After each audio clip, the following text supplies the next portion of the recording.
Bonjour à tous et bienvenue à cette nouvelle session d'information dont voici les titres. Coronavirus au Bénin, les lieux commerciaux sous tutelle de la Société de gestion des marchés autonomes Sogema sont mis à rude épreuve face au respect des mesures barrières contre la Covid-19. Nous avons fait le constat au marché d'Antokpa et à Ganri. Le monde se numérise à grande vitesse et pourtant le papier résiste encore au digital dans plusieurs secteurs d'activité. Le numérique et le papier, deux alliés du XXIe siècle, c'est un reportage à suivre. Et puis, vous avez envie d'investir dans la terre, mais vous avez des difficultés pour accéder au financement. Dans cette édition, nous vous dévoilerons les mécanismes pour y arriver.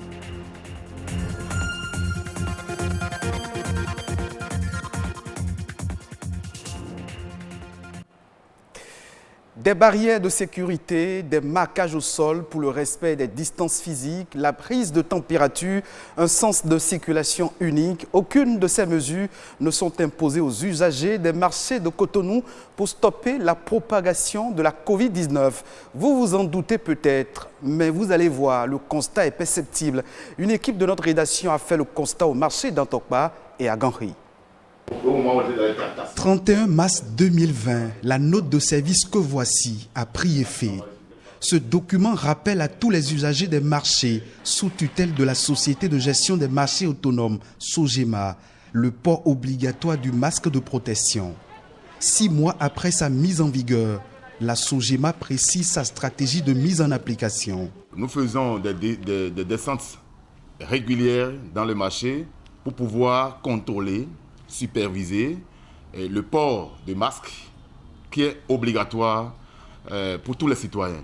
Le port du masque est obligatoire dans les marchés sous tutelle de la Sogema. Mais ici à Dantokpa, bon nombre d'usagers peinent à respecter la décision. C'est les vendeuses qui ne portent pas assez souvent.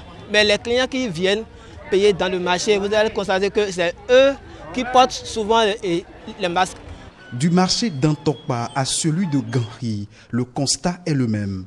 Ici, les mesures barrières contre le coronavirus sont connues de tous, mais les appliquer n'est pas une priorité pour certaines commerçantes. Elles ne croient pas encore à l'effectivité de la maladie. Moi, je vais jusqu'à leur montrer des photos comme quoi j'ai des parents qui ont souffert de la Covid et il a fallu qu'on se dépêche très vite pour pouvoir les récupérer. Certaines femmes comprennent, d'autres pas du tout. Pour que toute présence à visage découvert dans les lieux à forte concentration humaine ne soit un vecteur de propagation du virus, des voix s'accordent pour des sanctions. Aujourd'hui, maintenant, si la Sogema dit aujourd'hui maintenant qu'il va commencer par sanctionner les gens qui ne portent pas le masque dans le marché, moi, je vois que c'est une bonne chose. Je crois qu'il faut commencer par sanctionner ces gens-là parce qu'ils se disent assez robustes.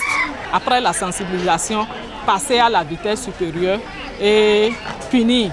En attendant de passer à l'étape des mesures drastiques pour lutter contre le relâchement des gestes barrières face à la Covid-19 dans les marchés, la Sogema est dans la sensibilisation. La maladie est déjà parmi nous. Et donc, pour éviter sa propagation et sa contamination, il urge que chacun respecte les gestes barrières. Les mesures qui sont prises aussi bien par le gouvernement que par la Sogema, il faut que nous arrivions à respecter ces mesures. Parce que la santé n'a pas de prix, il faut forcément que nous puissions exercer nos activités dans une parfaite santé. Notre santé est mise à rude épreuve face à la Covid-19. Pour être à l'abri, le port obligatoire du masque est l'une des mesures à respecter, même si les nouvelles habitudes imposées par le coronavirus changent notre mode de vie habituel. À présent, on parle du papier, un intrant qui résiste au numérique dans un monde de plus en plus numérisé. Malgré l'avènement du digital et ses usages, le papier garde toujours sa place dans les habitudes, notamment dans nos administrations. Les précisions dans ce reportage. 398 millions de tonnes de papier sont consommées dans le monde chaque année. Et ce n'est pas tout. Selon le magazine The Economist, ce sont près de 15 000 milliards de feuilles qui sont imprimées via les imprimantes chaque année. Au Bénin, un employé imprime en moyenne 28 pages par jour. Ces statistiques impressionnantes correspondent bien entendu à une moyenne. Le papier a été utilisé pendant plusieurs années comme un support indispensable pour la diffusion et la transcription des données. Certaines sociétés continuent d'imprimer de gros rapports afin de les consulter sur un support physique plutôt que sur ordinateur. Les vieilles habitudes ont la peau dure. C'est un peu difficile aujourd'hui pour nous de travailler sans papier. Une société qui n'utilise pas de papier, c'est un peu comme une société qui n'a pas de mémoire, qui n'a pas d'archives. Donc aujourd'hui, le papier est très indispensable pour nous. Nous sommes dans une activité où nous faisons les appels d'offres. Et pour les appels d'offres, il faut obligatoirement déposer les dossiers sur support papier. Donc nous tournons autour de 70 à 75 rames par mois. Néanmoins, il existe quelques astuces pour réduire la consommation de papier au sein d'une entreprise. Au niveau de la poste, les marchandises qui y est, d'abord, il faut du papier. Les clients doivent envoyer la lettre au fournisseur qui va envoyer maintenant un certain nombre de catalogues, de grands catalogues, dont les catalogues les redoutes, qu'on ne reçoit plus. Donc aujourd'hui, le client va directement, il se connecte, il fait sa commande et il fait le mandat électronique et après ce n'est que le colis qu'on reçoit ici. Donc déjà, ça fait déjà un effort pour diminuer le papier. Aujourd'hui, nous sommes à l'aide du numérique et avec l'Internet, vous pouvez envoyer, recevoir des fichiers numériques dont l'utilisation est très facile, même plus facile que le papier. Donc nous sommes en train de mettre en place certaines dispositions pour pouvoir venir là. Bien vrai que ça coûte un peu pour la société, mais nous n'avons pas le choix aujourd'hui. Réduire sa consommation signifie moins de papier, moins d'imprimantes à maintenir en fonctionnement et moins de cartouches d'encre à jeter. À l'heure du réchauffement climatique, la dématérialisation de documents est la solution pour pallier cette problématique. Au Bénin, les jeunes constituent une chaîne importante dans le domaine agricole, mais très souvent, l'accès au financement et à la terre leur cause d'énormes difficultés. Quels sont donc les différents mécanismes pour permettre aux jeunes d'avoir accès au financement et à la terre? Élément de réponse avec Djibril Azonsi, il est ingénieur agroéconomiste. Pour ce qui concerne l'accès au financement pour le secteur agricole, je dirais c'est une réalité seulement que ça varie d'un cas à un autre. Il y a 3 mécanismes d'accès au financement. Le tout premier, c'est beaucoup plus les subventions mises en place, soit par l'État, soit par le biais des projets-programmes qui sont pilotés par les partenaires au développement. Alors pour ce qui concerne ces subventions, c'est généralement soit sous forme de crédit équipement, de crédit intrant, de crédit semences et autres. Parfois même ça va jusqu'à de l'argent frais. Ça c'est le premier mécanisme de financement du secteur agricole. Le second mécanisme de financement du secteur agricole, je dirais c'est beaucoup plus des fonds de garantie qui sont mis en place, soit aussi par l'État, soit par les projets-programmes comme je l'ai dit tout à l'heure, mais auprès des structures de microfinance qui à leur tour mettent maintenant en place des crédits suivant la demande auprès des producteurs, auprès des coopératives et autres. Le dernier cas, c'est des crédits qui sont négociés directement entre les producteurs et les structures de microfinance.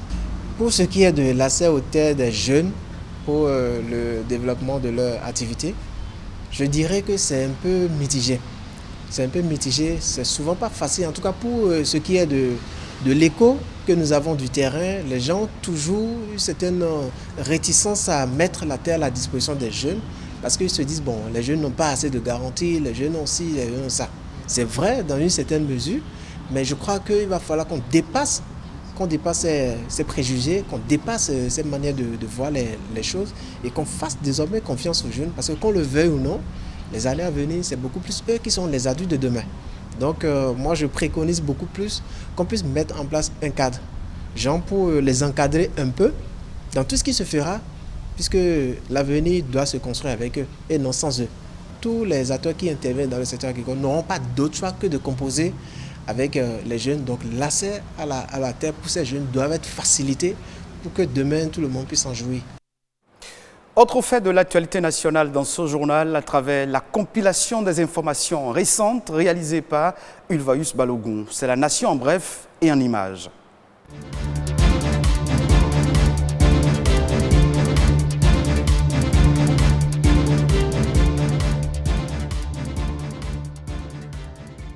Les acteurs en charge de la filière Carité au Bénin ont procédé le week-end dernier à Parakou à la validation des documents visant à l'opérationnalisation du plan national de développement de la filière, puis à l'élaboration du plan de campagne 2021.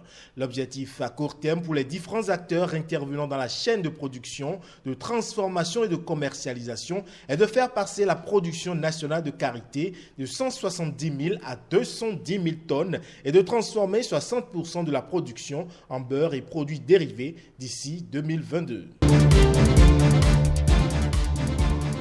En dépit de la pandémie du coronavirus et malgré la fermeture des frontières du Nigeria, la douane béninoise a fait des progrès remarquables au cours des 8 premiers mois de l'année 2020.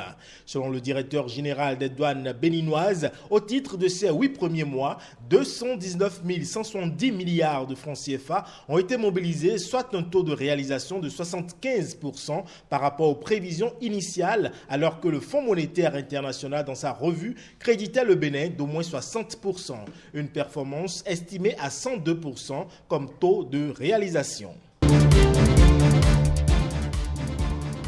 C'est le samedi 26 septembre prochain que les candidats désireux de compétir dans le cadre du recrutement de 100 gardes forestiers vont plancher en affrontant les épreuves orales et sportives. Dans un communiqué en date du 21 septembre 2020 et signé du ministre du Cadre de Vie, il est indiqué aux candidats que les épreuves vont se dérouler dans 6 grandes villes du Bénin, notamment au lycée Mathieu Bouquet de Parakou, au CG1 de Natitengu, au stade de la Vie à Lokossa, au CG2 d'Abomey, au lycée Béanzin de Porte-Novo et au lycée technique d'amitié sino-béninoise d'Abomey-Calavi. Le même communiqué renseigne que les candidats sont attendus à 6 h du matin.